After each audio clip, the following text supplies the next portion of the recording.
Bueno, un saludo para todos, espero que estén muy bien. Vamos entrando en materia. Nosotros vimos el prólogo, ¿Me escuchan bien? Yo quiero saber si me escuchan bien porque aquí no tengo micrófono cerca, pero yo creo que este es como sensible, ¿cierto? Sí, sí, ¿Cómo sí, lo escuchan? escuchamos ¿Sí? correctamente. Listo. Bueno, entonces, nosotros digo que entramos en materia porque ahora mismo vamos a ver elementos como que más cercanos a nuestra realidad. Y ya me van a entender por qué cuando vamos viendo cada uno de los temas. Antes de eso, pidámosle a la Santísima Virgen que ella disponga nuestro intelecto, nuestra voluntad y nuestra sensibilidad para que podamos aprovechar al máximo este encuentro. ¿Listo? En nombre del Padre, del Hijo, del Espíritu Santo. Amén. Dios te salve María, llena eres de gracia, el Señor es contigo, bendita tú eres entre todas las mujeres y bendito es el fruto de tu vientre, Jesús. Santa María, Madre de Dios, ruega por nosotros los pecadores, ahora y en la hora de nuestra muerte. Amén. Sagrado Corazón de Jesús, en vos confío, Inmaculado Corazón de María, sed la salvación del alma mía. En el nombre del Padre, del Hijo y del Espíritu Santo. Amén. Bueno, muy bien. Les digo entonces que nosotros estuvimos con el prólogo de San Juan. Lo vimos a grandes rasgos porque el prólogo de San Juan es de tal manera denso en materia de doctrina. Yo creo que se los había comentado la clase anterior o no, esto lo comenté en un curso que estamos haciendo de Mariología en Radio María. Yo soy de esa tesis, yo soy de la siguiente tesis. Si la iglesia dice en algún momento lo contrario, me retracto, pero hasta que no llegue ese momento, yo sostengo mi tesis. Mi tesis es que a partir Juan Evangelista, no Juan Bautista, el primo de nuestro Señor. Bueno, claro que Juan Evangelista también era primo. Alguna relación familiar tenía con nuestro Señor.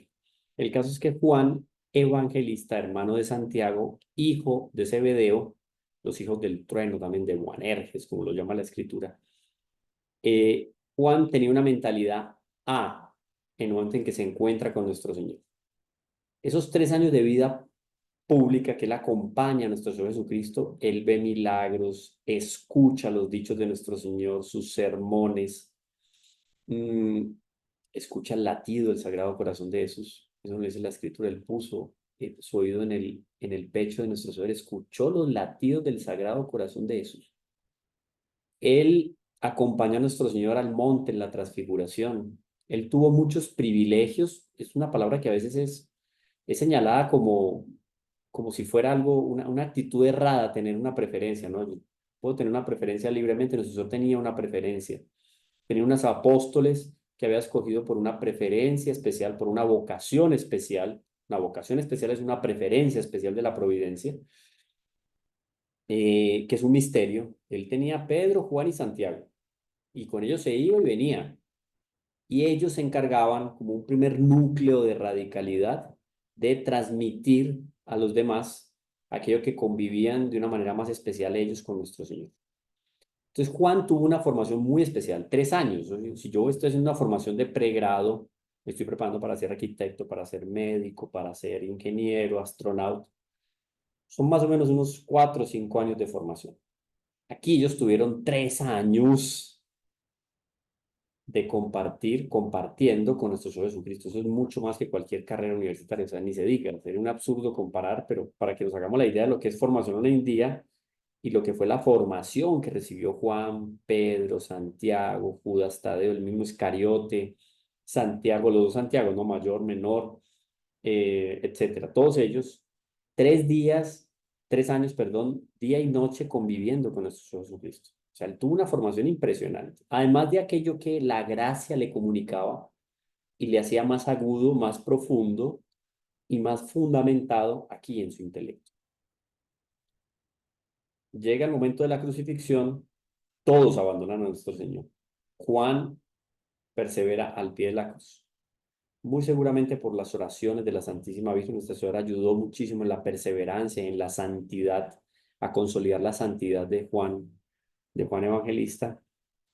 Y Y él se ganó un regalo muy especial de nuestro Señor, que fue darle como madre a nuestro Señor. En él simbolizaba la humanidad. Nuestra Señora como madre de la humanidad se entregaba entonces a Juan, al cuidado de Juan. Ella cuida de Juan, él cuida de Juan, pero él, perdón, él cuida de ella, Nuestra Señora, pero en el fondo es Nuestra Señora la que termina cuidando de Juan. Porque no fueron solo 3 años de vida pública con nuestro Señor que comparte él, sino que él después termina siendo también formado, le complementa esa formación a Juan todo lo que vivió con la Santísima Virgen. Y ahí viene mi tesis. Mi tesis es que Juan terminó de entender profunda y radicalmente lo que vivió con nuestro Señor Jesucristo en el momento en que Juan empezó a convivir con nuestro Señor. Porque si alguien durante esos 3 años de vida pública de nuestro Señor Jesucristo comprendió, asimiló, oído, guardó en su corazón y puso en práctica fue Nuestra Señora. O sea, que aquella que verdaderamente fue discípula en todo el sentido de la palabra y en el mayor grado excelso de aprovechamiento de ese convivio con nuestro Señor fue la Santísima Virgen. Entonces, es ella la que termina de formar y de consolidar la santidad de Juan Evangelista. Y eso, ahí entro en lo que les comentaba en la clase anterior, por eso el nivel, la altura y la profundidad del Evangelio de Juan. Tenemos los tres sinópticos, Marcos, Lucas y Mateo, y tenemos Juan que se sale de los cánones, de la regla. Juan tiene una visión totalmente diferente, o diferente no, más amplia, más trascendente de la vida de nuestro Señor. Y ese prólogo es de una profundidad, esos primeros versículos del capítulo 1 de San Juan, del Evangelio de San Juan, es de una profundidad impresionante. Ustedes lo vieron, nosotros llevamos 3, 4 clases solo leyendo algunos versículos, y eso daría para hacer un curso sobre el prólogo de Juan. Porque Juan ya estaba consolidando las bases de lo que sería la doctrina de la iglesia y toda aquella contribución que Pablo después va a dar también de una manera especialísima, le va a dar a la doctrina de la iglesia. Entonces, clave especial para la cristología es el prólogo de Juan. Por eso comenzamos nosotros con el prólogo de Juan. Ese panorama ahí yo creo que más o menos lo tenemos claro porque yo traté de evidenciárselo a ustedes en el momento mm, en que iniciamos nuestro curso, ¿cierto? Para ustedes me hacen así o me hacen así, entonces yo ya sé que o sí o no, ¿sí? Bueno, ese es el panorama, por eso comenzamos por Juan. O sea, yo empiezo a sumergirme por Juan.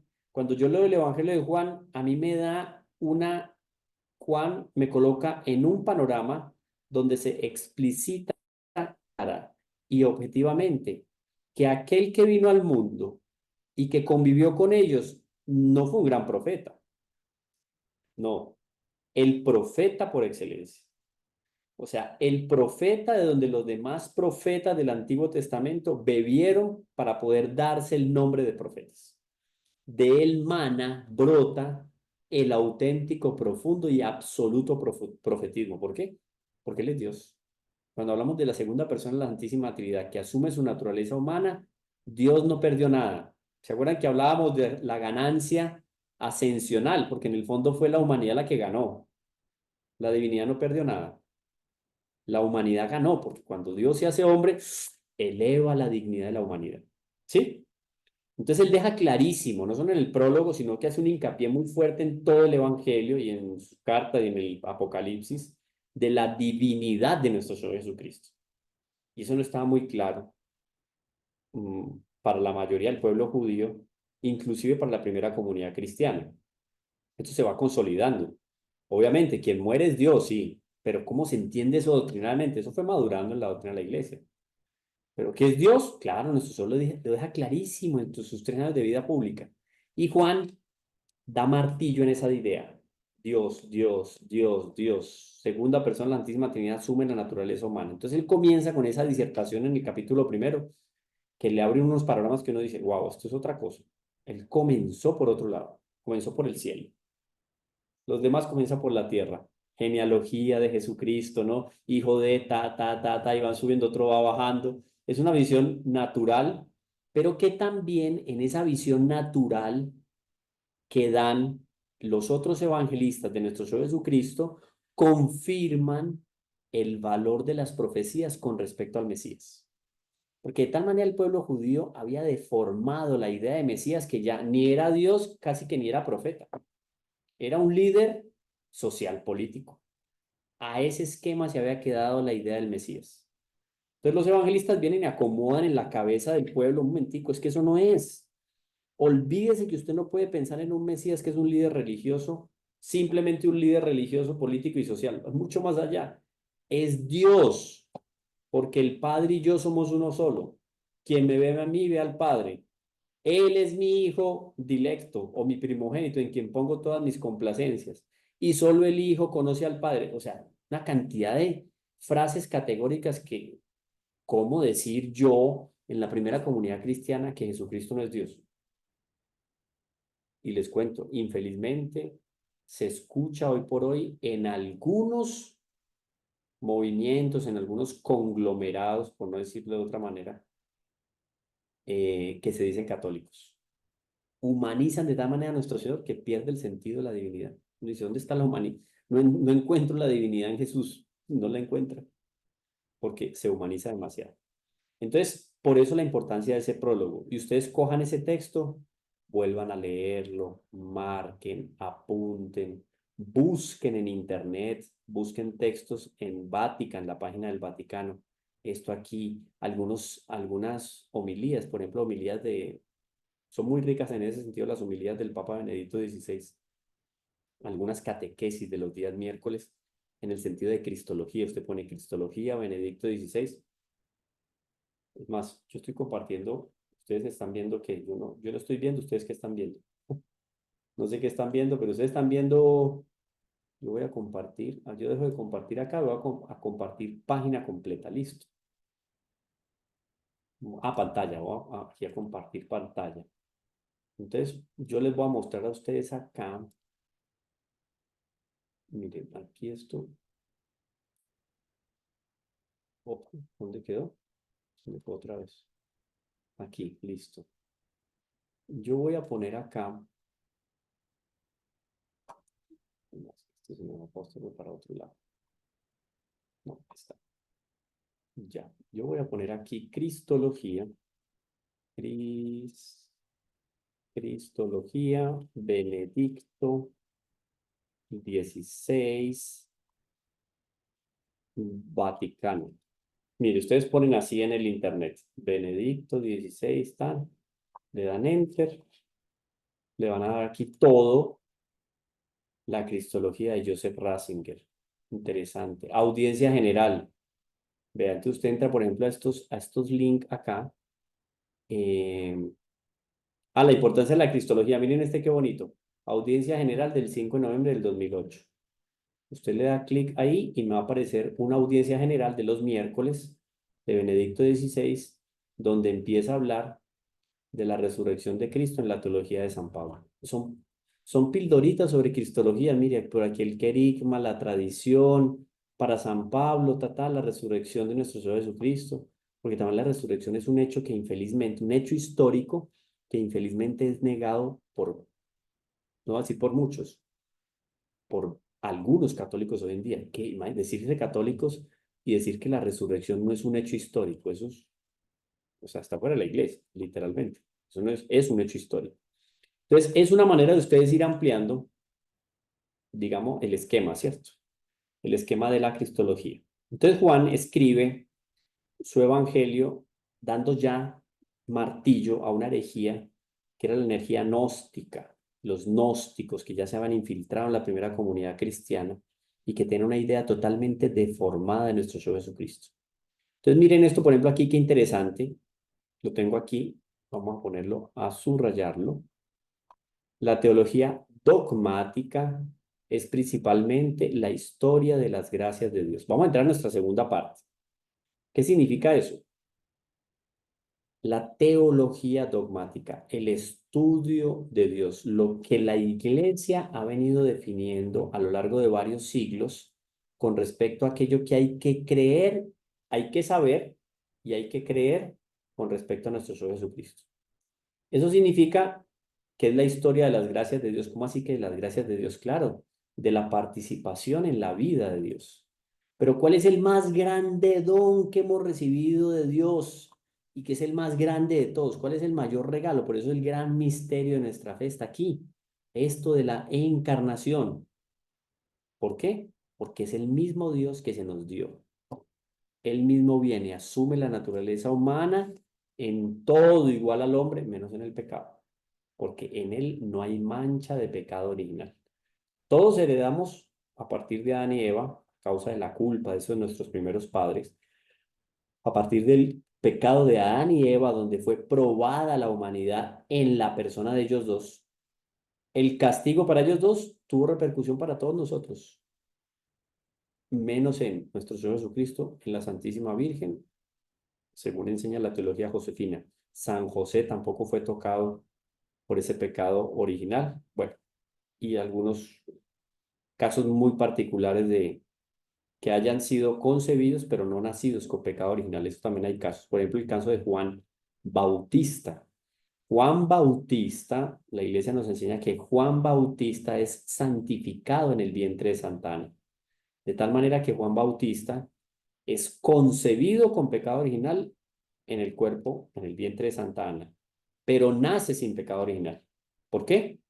A causa de ese primer grandioso milagro que la Santísima Virgen hace solamente con el saludo que le da Santa Isabel. ¡Ah! ¿De dónde a mí que la madre de mi Señor venga a visitarme? Dice Santa Isabel. Y además de eso, la criatura que lleva en mi vientre, claro, recibió, escuchó la voz de Nuestra Señora, transformó totalmente la naturaleza de Juan Bautista. De tal manera que pasó de ser una criatura concebida en pecado original a ser una criatura que nace sin pecado original. Esto es muy grande. ¿Y todo esto en función de qué? De este misterio que está aquí, que le estoy mostrando. El más grande de los dones de Dios y el principio de todos los demás es Dios mismo dándose a los hombres. Por ese hecho de Dios darse a los hombres es que María es María, porque es en función de la maternidad divina que Nuestra Señora recibe todas esas gracias de parte de Dios y esas prerrogativas. Virgen, asunta al cielo, ¿no? Eh, madre de Dios, por ser madre de Dios, asunta al cielo, eh, virgen antes, durante y después del parto y concebida sin pecado original. Los cuatro dogmas. Pero dentro de los cuatro dogmas, el que tiene la primacía y el que le abre la puerta a los demás dogmas es la maternidad divina, porque ella es la madre de ese regalo de Dios. Y el regalo de Dios es el mismo. Él mismo, la Santísima Trinidad, la segunda persona, asume la naturaleza humana. ¿Está bien? Hasta ahí estamos, yo creo que full, entendido, ¿cierto? Estamos 87 aquí. Mm, bueno, estamos bien hasta ahí. Vemos aquí entonces el esquema donde nos vamos a ir nosotros es esto. Tenemos cuatro elementos, si no estoy mal, yo se los comenté a ustedes, que eran estos. Vamos con los dos primeros, la encarnación. Dentro de la encarnación en sí misma, la encarnación en sí misma. Entonces, hay cuatro elementos que nosotros podemos evaluar en la encarnación. Anoten esto, anoten esas cuatro. La conveniencia. Oído, la iglesia también, madre y maestra, ¿no? Cuerpo místico de Cristo. La iglesia no dice que Dios estaba obligado a encarnarse. Lo que la iglesia nos dice es que era conveniente que se encarnara. Miren las palabras también como la iglesia las mide para darle fuerza al argumento, pero para no romper tampoco con la razón. Sería ilógico decir que Dios está obligado. No tiene lógica, porque claro, Dios obligado a, Dios no está obligado, él es libre, más que cualquier otro ser, nosotros podemos hablar de libertad, grado sumo, ¿no? Atributo de Dios, libertad, claro, Él, verdaderamente, porque Él es la fuente de todo bien. Y en estos días leía, miren, anoten esto por ahí que me parece muy interesante, muy bonito. Yo no sabía eso. Un filósofo, que yo no estoy mal español, Gomá, decía lo siguiente. ¿Quién me define? Ah, les voy a hacer un examen aquí a todos. Oído, pues que les voy a hacer un examen. ¿Dónde están todos? Aquí. ¿quién de ustedes me define qué es elegante? Bien. Diana, Diana. Diana me va a definir qué es elegante. A ver que por ahí sus señitas en el chat. Diana. No, no, no, no, ¿No? no, y hacía señas era de lo que habías dicho antes, que si estaba todo bien, ok, pero bueno, elegante, Te tocó, Diana, te tocó. me tocó pensar, el elegante es, pienso que es quien admira la verdad, la bondad y la belleza, para Oh, mí eso sería está súper elegante. trascendente. Muy bien. Por ahí va la cosa. Por ahí Ah, va, bueno. por ahí va también. Por ahí va la definición. Pero mira lo que decía este filósofo que me parece muy interesante. ¿Sabes quién es elegante? Elegante es el que elige el bien. Miren lo interesante, claro, en el fondo uno asoció culturalmente a elegante el que habla bien, se prepara bien, se presenta bien. Hay una serie como que de normas culturales en materia de trato, de buenas costumbres, que uno dice elegancia. Ya se ha perdido hoy en día, ¿no? Porque quienes uno esperaría que fueran más elegantes son los más extravagantes, exóticos y alocados. Ni qué decir de las ropas, pero el elegante en el fondo es el que hace un buen uso de su libertad, porque la libertad fue dada al ser humano para escoger o elegir el bien. Quien elige el bien o quien elige bien es elegante.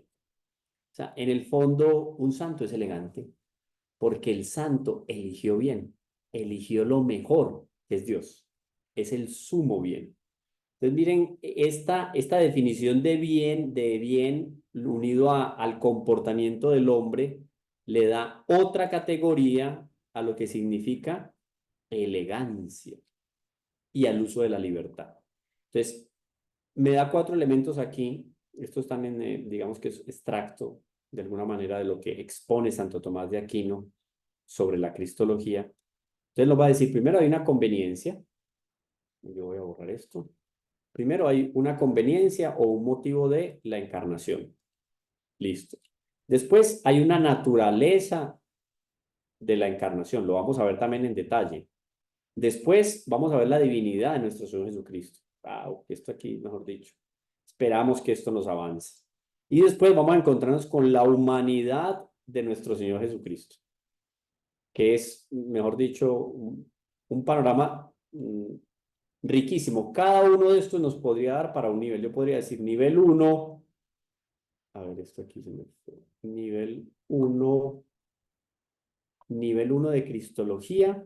Nos vamos a dedicar a la conveniencia y necesidad y motivo de la encarnación. Ya, el prólogo que vimos de Juan nos serviría de preámbulo para el uno, para el 2, para el 3 o para el 4. Pero hay las nociones previas.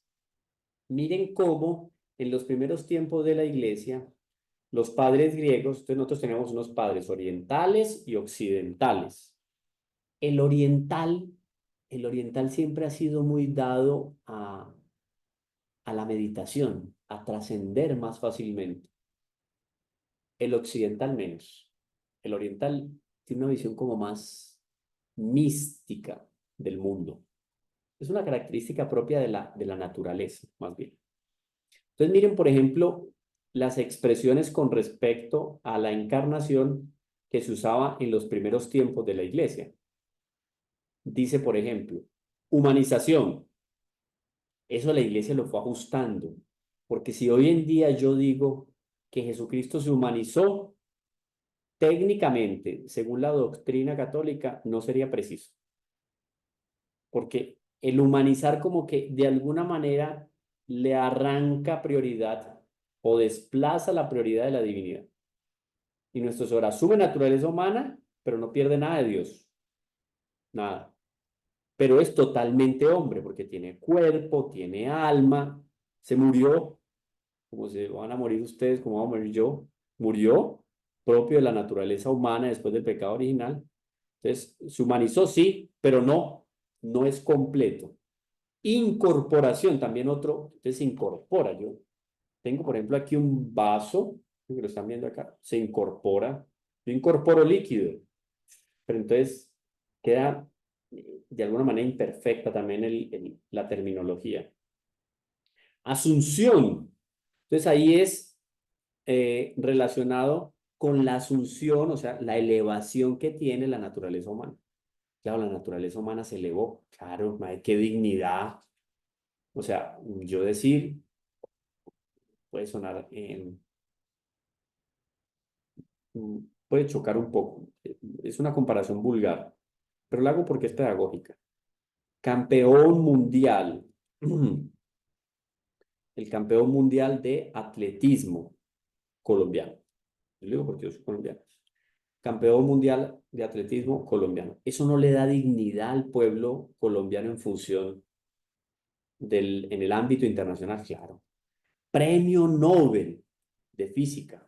Ahora que el premio Nobel de Física se lo dieron a aquellos que han trabajado en inteligencia artificial. El premio Nobel de Física es colombiano. ¿Eso eleva o no eleva la dignidad del colombiano? Claro. Ah, usted es colombiano, de allá el premio Nobel. Uy, los últimos premios Nobel han sido colombianos. Todos esos elementos característicos de uno u otro personaje de nacionalidad colombiana eleva la dignidad del pueblo colombiano. Lógico. Si dijeran de los mexicanos, los argentinos lo mismo, evidente, sube el nivel. Ahora, decir, imagínense la desproporción, estoy hablando de una desproporción infinita. Decir que Dios se hizo hombre, casi que nosotros podemos decirle a los ángeles, vea, Dios se hizo hombre y no se hizo ángel. Por lo tanto, la dignidad humana, por eso hacen asunción. ¿Sí? Revelación o manifestación de Dios, claro, porque ahora es mucho más claro, más evidente. Supone que lo que hay aquí en la cabeza entra, se ubica aquí. Yo me logro producir ideas y pensamiento, procesar información a partir de lo que mis sentidos captan. Por eso, revelación o manifestación de Dios. La encarnación es una revelación de Dios, claro. Una cosa es yo leer la palabra de Dios en Isaías. Otra cosa es yo encontrarme con la palabra de Dios. Juan, Juan Evangelista, seguro de pequeño, a partir de los 12 13 años que ya iba al templo anualmente, pues su papá ya lo llevaba a la sinagoga. Iba los sábados a la sinagoga, escuchaba Isaías, escuchaba Ezequiel, el rabino daba alguna explicación, después su papá también le hablaba algo del texto sagrado que se había leído del Antiguo Testamento, y él tenía una idea, cierta revelación de Dios. Pero otra cosa para Juan fue cuando a los 25 23 años de él, 20 años, se encuentra con nuestro Señor. ¡Wow! Isaías ya. No es que se diluya Isaías, pero aquí hay una visión de Isaías más profunda, porque es lo que, en el fondo, lo que de alguna manera vio Isaías, yo lo estoy viendo acá. Es más, yo lo toqué y Juan Evangelista puede decir, yo lo escuché, escuchó la palabra de Dios, él escuchó la palabra de Dios, ya no la leyó, la escuchó de Dios la palabra. Sí ven la diferencia, pero cómo la primera comunidad cristiana se iba dando idea de eso de la encarnación, cómo explicarlo. Entonces los padres de la iglesia empezaban a pensar en el asunto porque ellos querían formar a la comunidad con criterio. Aparecía unión, conjunción, unión de Dios con el hombre y sobre todo economía o economía. Economía. Economía significa una relación. Tú me das, yo te doy, o yo solamente recibo y tengo que aprovechar lo que me das. En este caso, la economía en un mayor flujo viene de Dios para con el hombre. En el Antiguo Testamento, Dios le daba al hombre, se comunicaba con el hombre, claro, de muchas formas. Habló por los profetas. Pero aquí en el Nuevo Testamento, la economía, esa relación de Dios con el hombre, rompió los esquemas. ¿Está bien? El verbo se hizo carne, y es otra cosa. Se rompe el panorama. ¿Sí? Esa es la visión de los padres griegos, aquí de los latinos. El primero en emplear expresiones frecuentes. Asunción coincide, miren, incorporación, inhumanación, federación, también es como de unión, ¿no? Conversión está más complicada porque conversión, la conversión de Dios, o sea, como que Dios pasa a ser algo. No, aquí no dejó de ser. Entonces hay que ir ajustando nombres. Aparición, Y no es que esté mal, no es que sea propiamente herético. La iglesia está consolidando todos estos términos para definir realmente lo que pasó, lo que a San Justino, a San Ireneo, a San Ignacio de Antioquía le contó Juan, le contaron, Pablo vino y le contó a este, a aquel. ¿Cómo explicar esto de una manera más, primero, ortodoxa, o sea, que sea objetiva? Y después, cómo unificar, porque es que nosotros ya empieza a hablarse de la iglesia universal. Entonces, en Antioquía no pueden decir incorporación para que después en Siria vayan a decir conjunción. No. En Éfeso no van a decir federación para que después en Roma hablen de ¿de qué? De asunción o de humanización. No, no. Tienen que haber términos, conciliarse términos a nivel universal, porque la iglesia es una y es el cuerpo de Cristo. ¿Sí? Entonces es muy importante. Bueno, y aquí aparece entonces San Ireneo. En este texto, San Ireneo, adversus hereses, ¿no? Contra los adversarios herejes o contra los herejes adversarios. En este texto de San Ireneo, es el primero entonces en utilizar la palabra encarnación. Esto es interesante. Miren lo que se da en los padres griegos y en los padres latinos. Y después aparece aquí San Ireneo y el término que él utiliza es el término que termina, es el término que finaliza por acuñarse, por hacerse, digamos, de el común denominador en esa explicación de que Dios bajó, se hizo hombre, asumió naturaleza humana, se encarnó. Entonces, mire que es un término muy preciso también. Y alineado o justificado con este texto de Juan. Acuérdense que la I y la O es Joan, Joanes, Juan en latín. Entonces, en este texto de Juan se basa San Ireneo para acuñar esta palabra básica, fundamental dentro de la doctrina católica. ¿Dentro de qué? Dentro de eso, de aquello que es importantísimo en la teología, que es la encarnación, el misterio de la encarnación. Listo. Aquí, bueno, yo les pregunto, ¿hasta aquí? ¿Vamos bien? Es que Sí, yo aquí profesor no Camilo. sé. Por ejemplo, pues que yo aquí no sé cómo. Ah, galería. Eso, aquí yo pongo este más bien. ¿Ustedes qué están viendo ahí? ¿El texto o están viendo pantalla? El texto, hermano Camilo, hay una pregunta del hermano Ah, Víctor que hermano Víctor, adelante, hermano. Texto. Buenas tardes, profesor. Sí, cuénteme. Bueno, nada más quería saber si en algún momento vamos bueno, usted va a tratar el tema de la encarnación porque bueno, a mí me surge la duda con respecto a la frase de el verbo se hizo carne. Eso. eh, Porque esa y palabra, la relación entre ambas. esa frase, hermano Víctor, es el eje fundamental de la cristología. Por eso es que nosotros ahora vamos a trabajar esas cuatro dimensiones que el padre Rollo Marín desarrolla al inicio de este capítulo y que tiene que ver con lo que les subrayé aquí arribita, estos tres, miren. Naturaleza de la encarnación, divinidad de Cristo y humanidad de Cristo.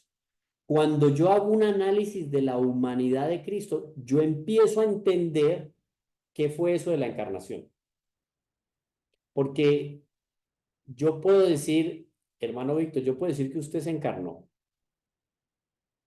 ¿Sería correcto decir que el hermano Víctor se encarnó y habitó entre nosotros?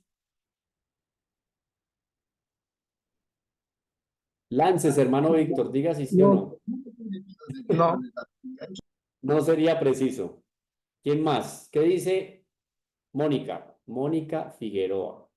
Yo estoy viendo aquí, los voy a corchar. Está dando ya examen. Ojo. Mónica, ¿es preciso yo decir, Mónica se encarnó y habitó entre nosotros? Ay, no sé. Es difícil, porque No, si me dicen profesor. sí, Si me dice usted ese concepto, me sentiría como una diosa, Eso, ya, pero no eso lo es soy. interesante. Mónica, eso es interesante. Tú asocias ya, por la formación que tienes, el término lo asocias a Dios. Porque Exacto, cuando exacto. Mónica se encarnó, en el fondo Mónica ya existía. Y Ajá, tu alma, no es que Dios creó tu alma por allá hace 1000 años y después entró a un armario y dijo, ve, yo tenía el alma de Mónica aquí, se me olvidó. Vamos a mandarla para que se encarne. No, cuerpo y alma de Mónica son creadas en el mismo instante y puestos en el momento de la fecundación del óvulo en el vientre de la madre. ¿Está bien? Entonces, la precisión del término, y por eso el acuñar del término de San Ireneo es encarnación, porque yo no puedo hablar de encarnación de cualquiera. Ay, esa señora, la señora tiene 2 meses de encarnación porque está en embarazo. Eso no aplica, queda rarísimo, suena una cosa, no, no. Encarnación es un término propio y circunscrito. ¿A quién? A Dios. Porque como Dios existe de toda la eternidad, Él sí que dijo en un momento, voy a encarnarme. O sea que voy a tomar naturaleza humana. Y cuando dice encarnarse, no quiere decir solamente tomar cuerpo, porque uno diría, tomó carne. No, tomó carne y tomó alma, cuerpo y alma. O si no, no se hubiera encarnado, se hubiera corporizado. Y Jesús, el verbo de Dios, se hizo cuerpo y habitó entre nosotros. Es diferente a decir se hizo carne. Cuando se dice se hizo carne, es que asumió cuerpo y alma. Eso hay que tenerlo muy claro. Nuestro Señor Jesucristo no tuvo, tiene cuerpo y alma, como tiene Rosa, como tiene Isabel, Enid, como tiene Víctor, como tiene todo el mundo, todos los que están aquí, los que no están conectados también los 7.000 millones de seres humanos, cuerpo y alma, ¿cierto?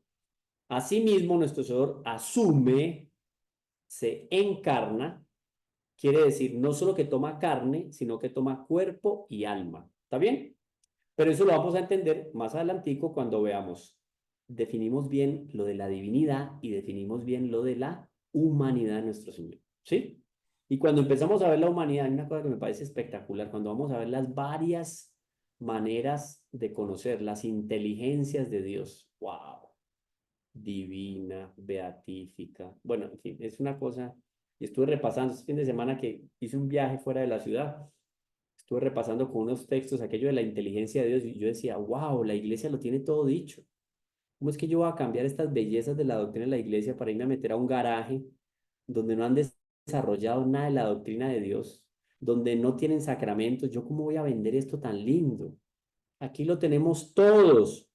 No se vaya a buscar lo bueno, lo rico y lo mejor afuera donde encuentra lo ordinario, lo feo y lo barato. Aquí lo tiene la iglesia. No necesita inventarse nada, ya fue desarrollado por la iglesia. ¿Listo? Y, Seguimos profesor entonces. Camilo, hay una manito levantada, la hermana Unice, Eunice, listo. y la otra es, profe, es que estamos viendo su pantalla de escritorio. Ahí, está bien ya. ¿Listo? Listo. Eunice, Sí, buenas tardes, profesor. buenas tardes. Aquí mi pregunta es, ¿por qué es tan difícil para las personas entender el proceso de la virginidad de la Virgen María? Es decir, concebida virgen, permaneció virgen y después de dar a luz siguió siendo virgen. O sea, hay gente que dice, no, la Virgen María sufrió un parto como una mujer normal y hay gente que dice, no, ella tuvo un proceso diferente para tener a Jesucristo en el Sí, parto. sí, es verdad. Cuando nosotros vamos a ir a la humanidad, de alguna manera vamos a tocar ese tema y tú me lo recuerdas. El caso es que quien hoy por hoy no reconoce la virginidad de Nuestra Señora antes, durante y después del parto, está fuera de la iglesia. Está fuera de la iglesia porque es un dogma de la iglesia. En función de la revelación, justificado por la tradición, el magisterio, etcétera, la iglesia nos dice, María es virgen antes, durante y después del parto. El parto de Nuestra Señora, sí me acuerdo que lo decía un profesor de teología, Monseñor Jones, con Emilio Cladian, nos decía, mire, para usted imaginarse lo que fue el parto de Nuestra Señora, usted tiene una copa de cristal finísimo, el cristal más fino que usted pueda ver. En algún momento yo estuve en Venecia, no sé quiénes han estado en Venecia. ¿Quién ha estado en Venecia? Vale la pena que vayan a Venecia. Venecia es un pueblito aquí en Antioquia, en Colombia, pero no es eso. Yo me refiero a Venecia, el de Italia. En algunos de los viajes que hice a Europa, estando en Venecia, los italianos son unos comerciantes. Uno se descuida y le dan 3 vueltas y le venden lo que uno ni compró, o lo que no necesita. Son súper comerciantes. Y en Venecia a uno le ofrecen un tour en Vaporetto. Vaporetto es, haga de cuenta, un taxi que va por el agua. Porque Venecia no tiene calles de asfalto ni de piedra, sino que tiene canales de agua. Los primeros habitantes de Venecia se fueron a vivir a Venecia porque Venecia es una zona, era una zona muy húmeda en Italia donde los bárbaros no llegaban porque los bárbaros siempre fueron muy retraídos al agua, no solo para bañarse, sino para navegar, pésimos navegantes. Entonces, en esa especie de manglares se fueron a vivir un grupo de personas y ahí se desarrolló Venecia y Venecia resulta que tiene canales de agua. Usted se sube en el Vaporetto, haga de cuenta un taxi, se va en el taxi, le hacen un recorrido y nos llevaron, obviamente, a las fábricas eh, a las fábricas de cristal de Murano. Murano es una zona de Venecia.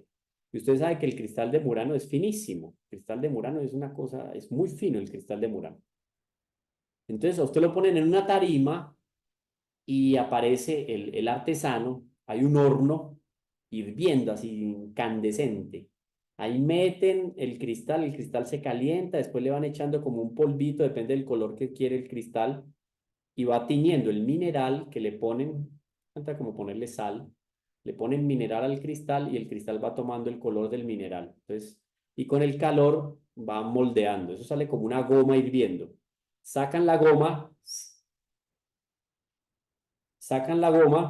así hirviendo y empieza a martillar, tan, saca aquí, acá, allá, tan. Cuando usted menos piensa, un caballo espectacular en cristal. Después una copa, con la misma goma, pues que es un cristal caliente, hacen el cristal y usted, wow, ve ese cristal, es una cosa lindísima, unos colores espectaculares, una cosa lindísima. Entonces, el profesor decía, imagínense uno de esos vasos o esas copas de cristal lindísimas de Murano. Usted le pone un líquido precioso, resulta que es un vino finísimo, ese vino finísimo en esa copa de cristal finísimo, cuando usted lo pone a la luz, toma un color más especial, obviamente, de que si está en la oscuridad, porque la luz del sol hace que el cristal, en conjunción con el vino, de unos tonos así que usted lo ve y wow, así que uno dice, me tomo lo que tiene adentro, ¿no? Porque es tan bello, toma belleza de alguna manera el mismo vino por estar en esa copa, decía. Decía él entonces, la Santísima Virgen, haga de cuenta usted esa copa que fue llena por el líquido más especial. ¿Cuál es ese líquido? La gracia de Dios, porque María es llena de Dios. Y en el momento en que el Señor se encarnó, es como un rayo de sol, el más brillante de los rayos de sol que el sol pudo dar en toda su historia. Porque el sol tiene vida, como todas las estrellas tienen vida. Llega un momento en que se apaga. En el momento más brillante del sol dio un rayo. ¡Wow! Ese rayo llegó, iluminó esa copa. Esa copa brilló como nunca. Ese rayo de sol destruyó la copa, manchó la copa, ensució la copa. No, embelleció la copa. Decía, más o menos así es el momento de la encarnación y el momento del parto.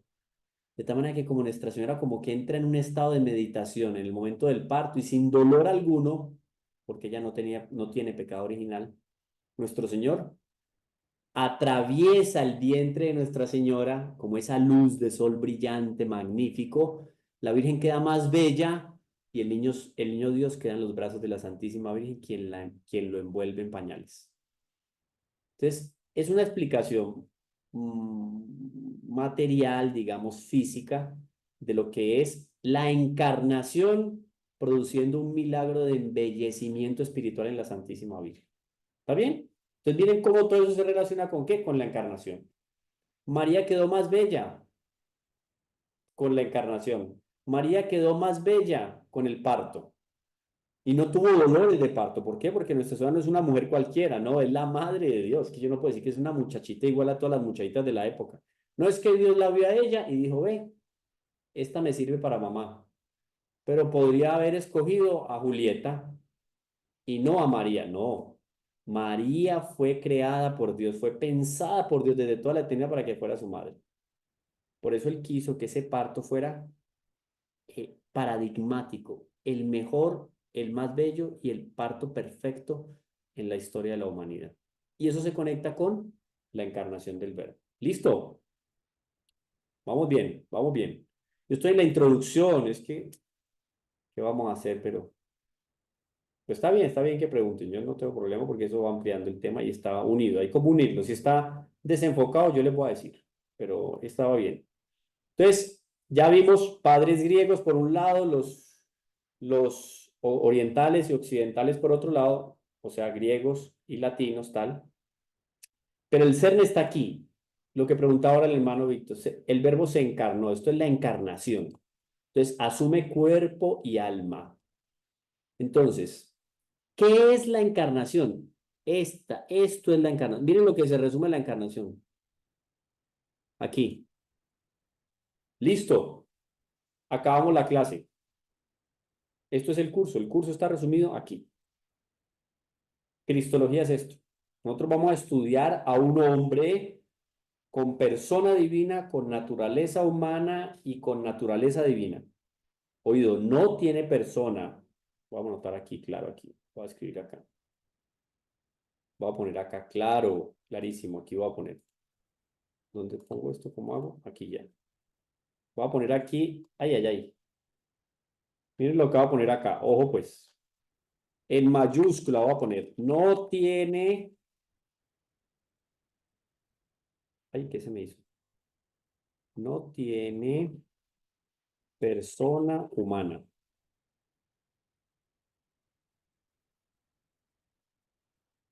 ¿Sí ven? Voy a ponerlo en rojo. No tiene persona humana. Oído, clarísimo esto, importantísimo. No tiene persona humana, pero sí tiene naturaleza humana, naturaleza divina y persona divina. Entonces, ¿qué es la encarnación? Es esto. La unión de la naturaleza humana con la divina en la persona del Verbo. Va a haber otro término también que la iglesia acuña. Lo vamos a ver más adelante aparece, pero se los voy a dejar por aquí de una vez. Aquí se los voy a poner. Grandísimo. A ver, ¿eso qué tanto tamaño me da?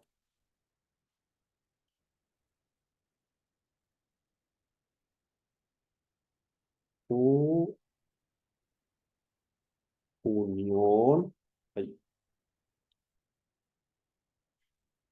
hipostática. Hipostática. ¿Sí? Hipostática. Unión hipostática. Esta unión hipostática, oído, esta unión hipostática es esto. En otras palabras, es esto que está en azul. Eso es la unión hipostática. Que significa que la naturaleza humana se une con la divina en la persona del verbo. Eso es la unión hipostática. Bueno, desde aquí, esta definición que es básica y fundamental, ¿no?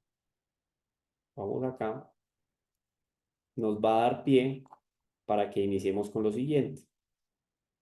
Miren aquí, por ejemplo, tan interesante este texto aquí, Dessinger, también se los voy a dejar en claro para que ustedes lo... A ver, perdón un momentico.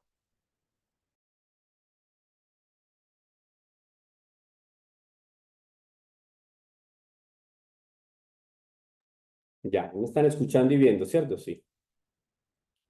Esta sigla que vamos a ver arriba significa Denzinger, ¿no? Denzinger, un personaje importantísimo en la historia de la iglesia, que se dio a la tarea de recoger las enseñanzas de los concilios de la iglesia a través de los siglos. Muy interesante. Denzinger. Entonces él va a decir lo siguiente cuando nosotros vamos a ir a analizar qué nos dice la iglesia sobre eso de la encarnación.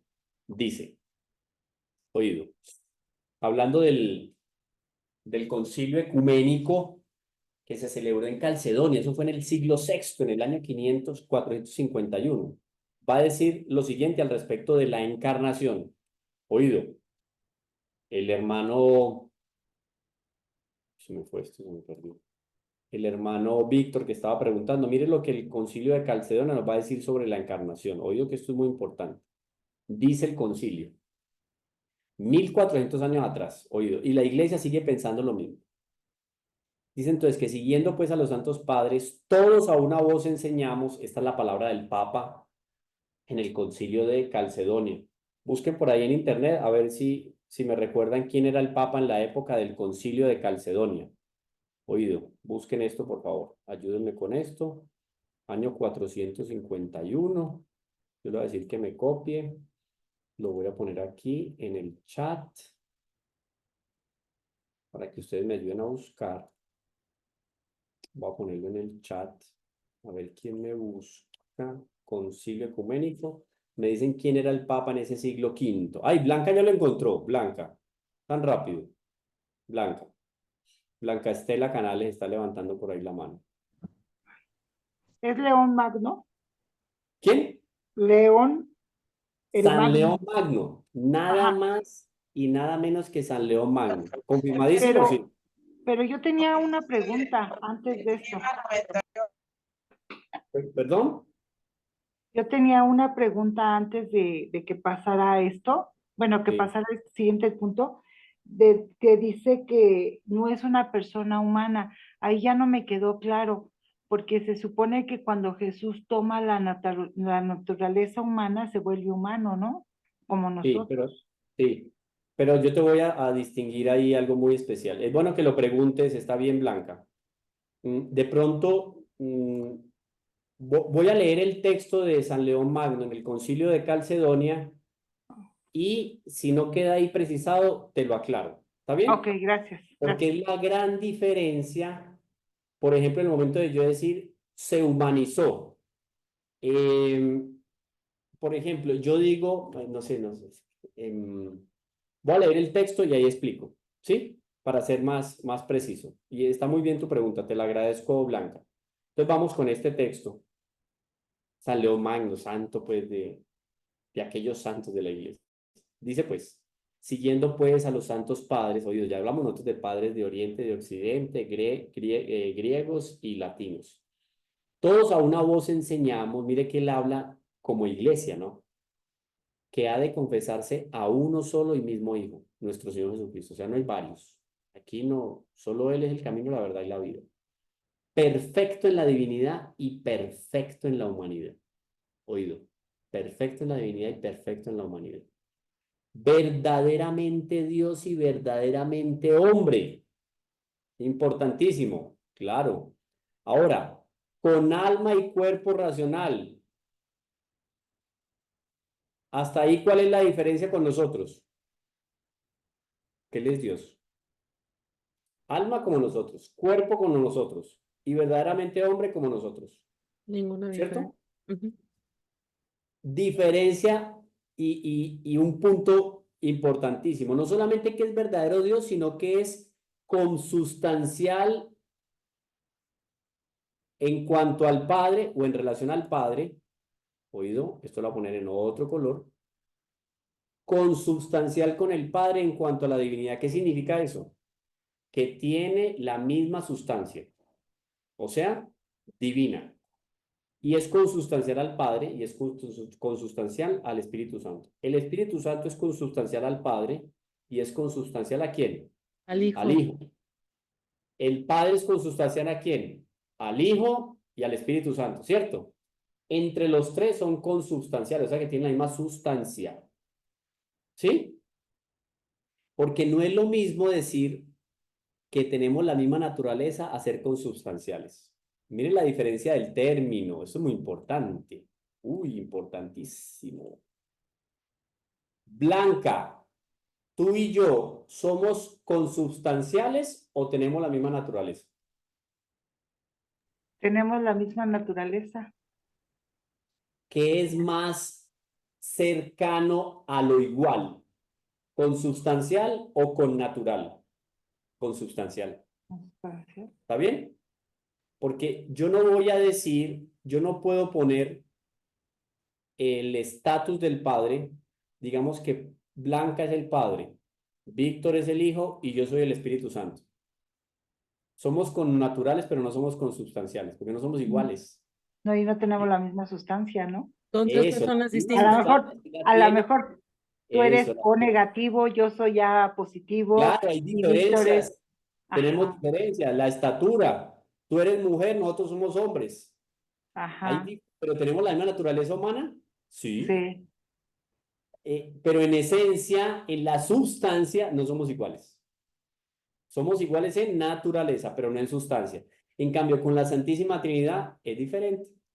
Son consubstanciales, o sea que ahí no es solamente semejanza, son iguales en divinidad. ¿Sí? Miren, ahí nos va dando pistas también. Esto es muy bonito porque la iglesia tiene todo súper afinado.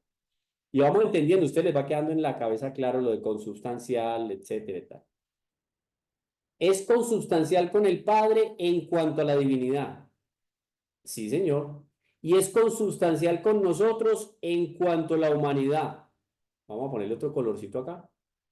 Vamos a ponerle el otro por acá, no sé qué me sale por acá, azul, un azul más oscuro. Listo. Semejante en todos nosotros, menos en el pecado. Esto es clave. Porque entonces, cuando nosotros hablamos de semejanza con el hombre, no hablamos de una igualdad absoluta, no porque no tiene pecado, nuestro Señor Jesucristo no tiene pecado, no tiene pecado, no tiene. ¿Está bien? Y aquí va a repetir algo de lo que ya habíamos hablado, engendrado del Padre. ¿Se acuerdan el engendrado? Que Dios Padre, contemplándose a sí mismo como en un espejo, engendra al Hijo. Y cuando ve al Hijo, ¡oh!, ese amor redunda ¿en qué? En el Espíritu Santo. ¿Sí? Entonces, sigamos adelante. Engendrado del Padre antes de los siglos en cuanto a la divinidad, o sea, desde siempre. Y en los últimos días, o sea, ya en la historia, una cosa es fuera del tiempo es acá, antes de los siglos. Miren, este antes de los siglos es una referencia ¿a qué? A la divinidad, a la eternidad, perdón, antes de los siglos, o sea, eternidad. Y en los últimos días, esto sí ya hace referencia ¿a qué? Ahí ya hace una referencia, vamos más amarillito. Ahí ya hace una referencia ¿a qué? Al tiempo, a la historia. Fue engendrado en Nuestra Señora, Madre de Dios en cuanto a la humanidad, que se ha de reconocer un solo y mismo Cristo, Madre de Dios. Hijo, Señor unigénito en dos naturalezas. ¿Cuáles naturalezas? Humana y divina. Sin confusión, o sea, no es que se mezclaron. Sin cambio, no, no cambió, no, no. La segunda persona no cambia. Sin división, entonces, ¿qué? Aquí Jesús se comportaba como Dios y allá se comportaba como hombre. No, no, no hay división. No se separa, no. La unión, esa unión aquí que yo les dije que se llama unión, ¿qué? ¿Cómo fue que les dije yo que se llamaba esa unión? Hipostática. Aquí está. Hipostática. Hipostática. Eso. Ujú. De la esa unión hipostática significa la naturaleza humana, la naturaleza divina en la persona divina, porque no hay persona humana. Ustedes y yo tenemos persona humana, pero nuestro Señor no, no tiene persona humana, porque es la persona de la Santísima Trinidad que asume la naturaleza humana. Entonces, las dos naturalezas en la persona divina. Esa unión es la unión hipostática. ¿Listo? Seguimos con Dessinger. ¿Qué nos dice el concilio de Calcedonia? Papa San León Magno. Que por nosotros y por nuestra salvación, engendrado de María, Señor unigénito en dos naturalezas, sin confusión, sin cambio, sin división, sin separación. Miren cómo define todo aquí. Sin confusión. 1, sin cambio. 2, sin división. 3, sin separación. 4, eso es para definir bien cómo el asunto de la encarnación, para que se entienda bien eso de la encarnación. En modo alguno borrada la diferencia de naturalezas por causa de la unión. Se mantuvo tanto hombre cuanto Dios en el momento de la unión. No pierde. Eso es encarnación, Víctor. ¿Sí ves? Aquí nos va quedando claro el concepto de encarnación. No hay diferencia, no hubo diferencia de naturaleza por causa de la unión, sino conservando cada naturaleza con su propiedad, tanto hombre como tanto Dios, y concurriendo en una sola persona y en una sola ¿qué? Esta palabra, ¿cuál es que es? Hipóstasis. Hipóstasis. Esta no la podemos olvidar. Ni fue partido, ni es dividido en dos personas. No. Uno solo. El Hijo unigénito, que es ¿cuál? La segunda persona de la Santísima Trinidad. Dios Verbo, Señor Jesucristo. Como le enseñaron los profetas. Y como lo ha transmitido el símbolo de los padres. El credo, tal como lo dice el credo, aquí queda clarísimo. ¿Está bien? Eso nos lo recuerda Dessinger en ese compendio que hizo de toda la doctrina de la Iglesia. Bueno, y aquí hay dos puntos de vista, activo y pasivo, que yo creo que lo podemos pasar para irnos a aquello de la posibilidad de la encarnación. Vamos a pensar entonces en por qué fue posible y por qué se hizo realidad la encarnación. Esto nos va haciendo un ejercicio intelectual súper interesante con respecto a eso de la encarnación, porque la Iglesia va escarbando a ver cómo fundamenta bien eso de que Dios se hizo hombre. ¿Cuál es la posibilidad de que eso haya sucedido? ¿Es una lejana posibilidad o una cercana posibilidad? ¿Esa posibilidad posible o una posibilidad inexistente? No, es una posibilidad tan posible que se hizo real, se hizo históricamente evidente y lo dejaron consignado hombres y mujeres en la historia de los primeros tiempos. Es lo que hemos recibido nosotros con la tradición, con la Sagrada Escritura y con el Magisterio.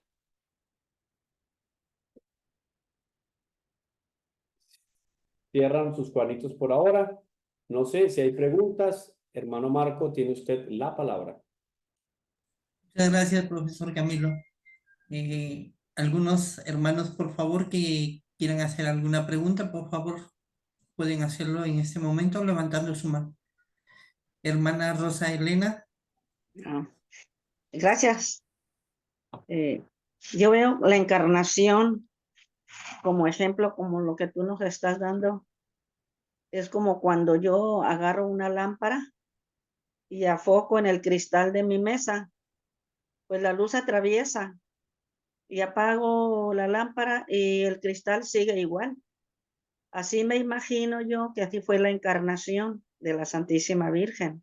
Así fue la encarnación en la Santísima Virgen. Sí, como un rayo.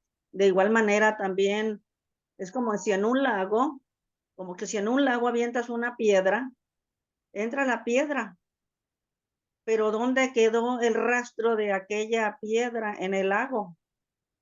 No Y quebró el pienso lago. como que, No quebró el lago.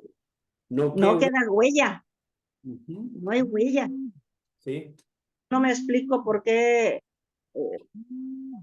los hermanos no pueden entender lo de la encarnación.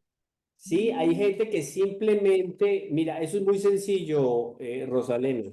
Hay gente que fuera de la iglesia, o inclusive algunos que se consideran que todavía están dentro de la iglesia, que no pueden concebir el hecho de que una criatura haya sido privilegiada por Dios. Porque en el fondo es para rebajarle el estatus a la Santísima Virgen. Ella fue una más. Así como tú eres Rosa, yo soy Camilo, ella es Nuri, María es María, es una más. Entonces, cuando tú le quitas el privilegio a la Virgen de ser Madre de Dios, cuando le quitas el privilegio de esa virginidad antes, durante y después del parto, cuando le quitas el privilegio de que fue asunta al cielo en cuerpo y alma, cuando le quitas el privilegio, ¿qué es lo que haces? de niñas. desnudas de tal manera las virtudes de la Virgen que queda en nada. Queda como una mujer cualquiera, de una época cualquiera, en un lugar cualquiera. Y no fue así. Privilegiadísima por Dios, tanto así que Dios la escogió desde toda la eternidad. ¿Sabe lo que significa eso? Desde toda la eternidad Dios dijo, a esa mujer le voy a dar el estatus ¿de qué? De mi madre. ¡Wow! ¡Qué regalo! Como a ninguna otra criatura, ella va a ser exaltada. ¿Está bien? Gracias, hermano. Hermana Irma Violeta.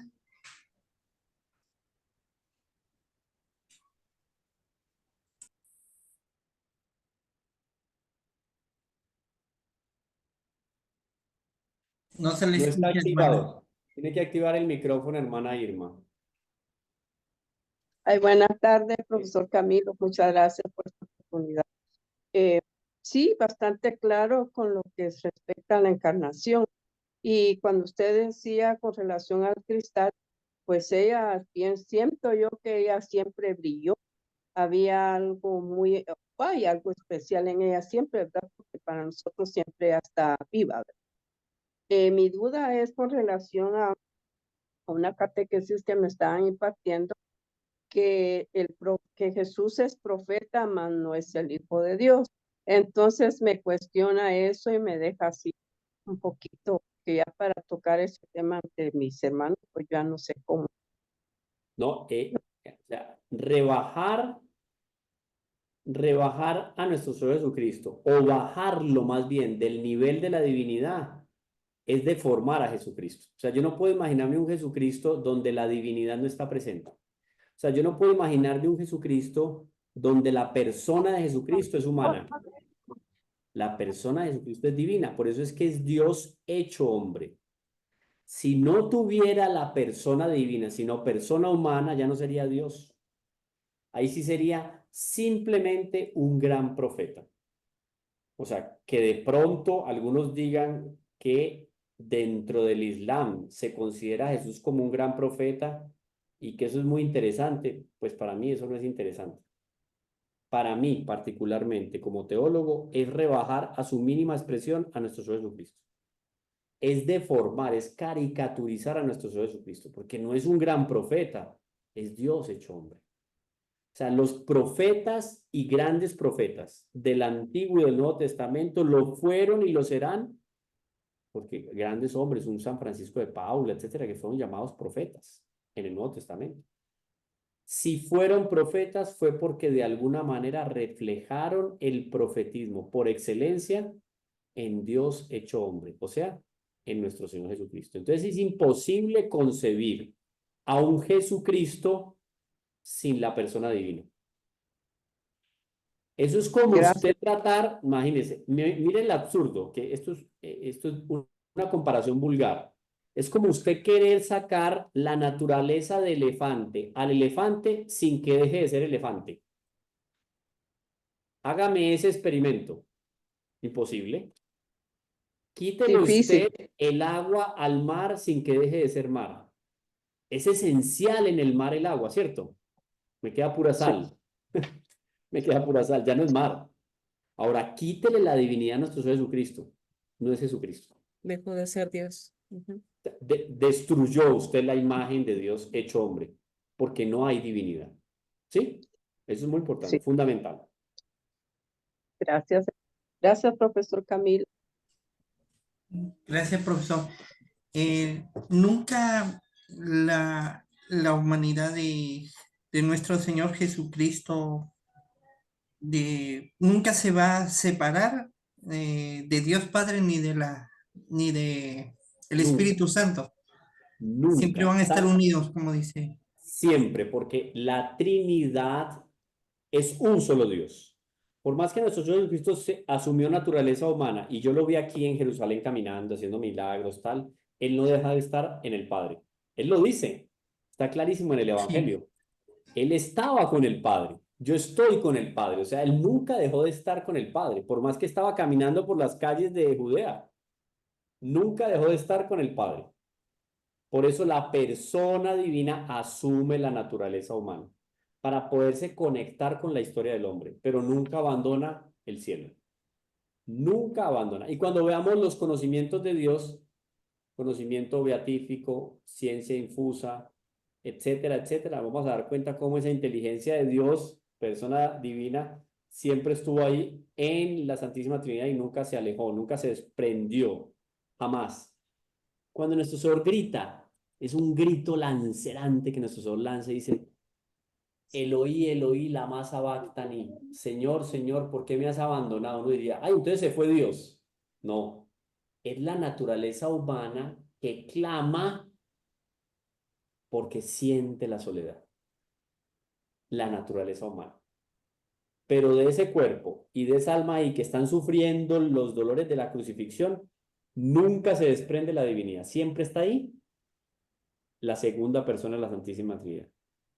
Y como el Padre y yo somos uno mismo, el Padre está ahí. Y el Espíritu Santo también usted lo puede leer ahí, en el momento de la encarnación, en el momento de la predicación, en el momento de la flagelación y la crucifixión. ¿Listo? Y muchas gracias, profesor Camilo. Hermana Blanca Estela. Soy otra vez yo. Es que eso me causa mucho ruido porque es lo que le estoy dando de catequesis a los niños ahorita.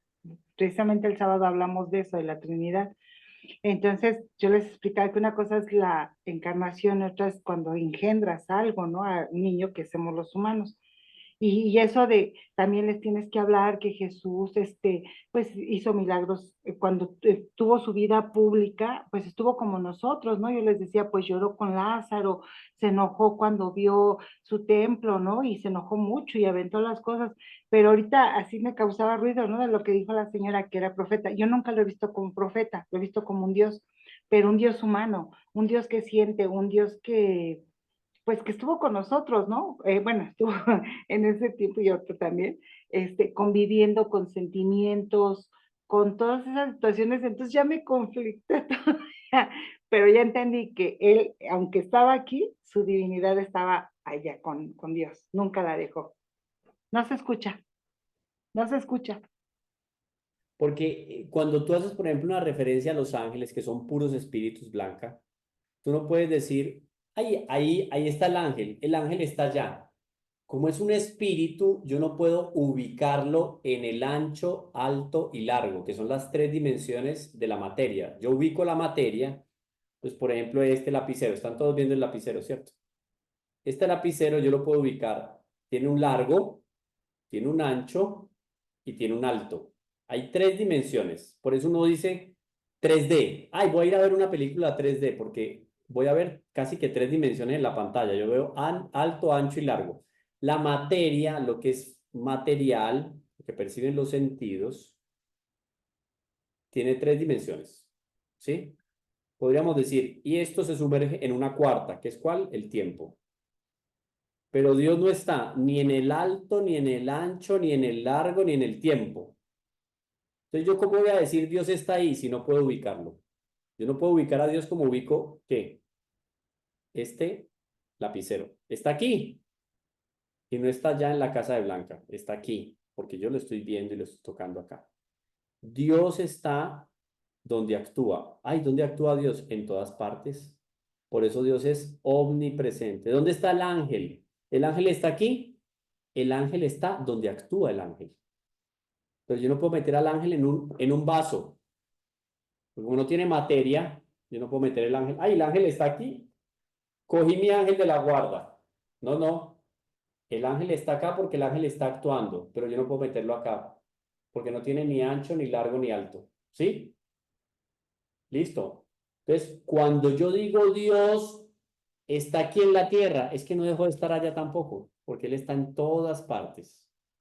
No puedo tener la noción con Dios, la misma noción o el mismo análisis de Dios, no puedo hacerlo como lo hago de la materia, porque la materia tiene unas limitaciones.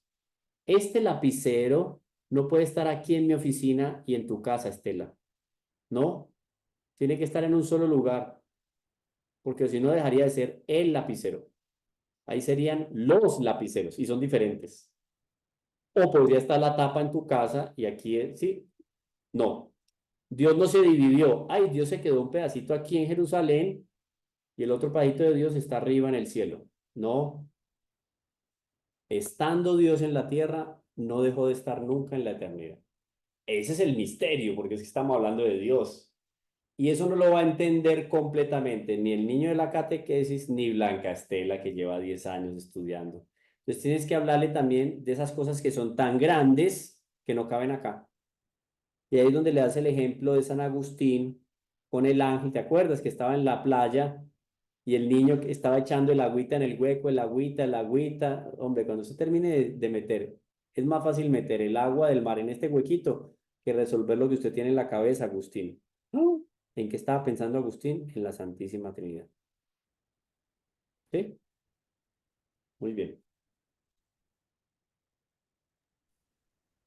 La última, ¿no? Hermano Marco, creo que es la hermana Cristina la última. Sí, sí, sí. Gracias, profe Camilo. Yo le quería preguntar, tengo una inquietud. El Espíritu Santo concibió a la Virgen, ¿cierto? La Virgen fue concebida por el El Espíritu Espíritu Santo. Santo, sí. Y cuando fue Pentecostés, ella ya no estaba llena del Espíritu Santo, ella también recibió ahí el Espíritu Santo. Es algo que yo no he podido Eso no, como ni tú entender. vas a poder, ni yo he podido, ni va a poder ninguno. Pero te voy a explicar qué pasó. Vamos al vaso. Este vaso tiene una capacidad, Cristina, yo creo que debe ser unos 250 mililitros, ¿cierto? Si tú le pones a este vaso 251 mililitros, ¿qué pasa? Hay 1 mililitro que se riega. Se derrama. Claro, ya no cabe, ¿cierto? Esto está hecho para 250 mililitros. Ahora, a mí me dicen que cuando la Virgen fue concebida por el Espíritu Santo en el seno de Santa Ana, estaba ya llena de gracia. O sea, uno dice, la Virgen estaba ya llena de gracia en el vientre de Santa Ana, listo. Pero eso se quedó estático ahí en la Virgen. No, es un misterio cómo a partir de que la Virgen ya estaba llena de gracia, ese vaso maravilloso estaba lleno de gracia, a medida que ella fue creciendo, la gracia en ella también fue creciendo, porque la gracia es una participación de la vida de Dios en nosotros. Si tú estás en estado de gracia, la vida de Dios está en ti. Eso es participar de la vida de Dios, la gracia. Ahora, la Virgen en el primer momento de la concepción estaba llena de gracia. Quiere decir que Dios le había dado, wow, todo lo que pueda llenar una criatura de gracia. Sin embargo, ya fue creciendo y fue haciendo actos de virtud y cada vez era más santa y más santa y más santa. Entonces, casi que como que el vaso maravilloso de cristal llamado María, como que iba creciendo, o como que milagrosamente ya no eran tal cantidad de gracia, sino más gracia, y cada que ella podía conquistar más gracia de Dios, más gracia la llenaba. O sea, la Virgen fue de un llenarse de gracia a otro llenarse más de gracia, a otro más de gracia, a otro más de gracia, cuando en ella se encarna el Verbo. Ella es llamada por el ángel como plena gracia, o sea, llena de gracia. Pero ese llena de gracia nosotros podemos decir es mayor que el que tenía en el primer momento de la concepción en el vientre de Santa Ana. Pero es que la gracia tú no la puedes medir en mililitros. Yo no puedo decir, la Virgen tenía 10 litros de gracia cuando nació, 20 cuando tuvo al Señor y cuando vino el Espíritu Santo. Si ya estaba llena de gracia, ¿dónde quedó la gracia que le dio el Espíritu Santo? Milagro. Ese vaso magnífico, vaso admirabilis, ¿no? Es llamada en las letanías, vaso admirable. Ese vaso admirable llamado María, milagrosamente como que fue permitiendo que Dios le llenara de más maravillas.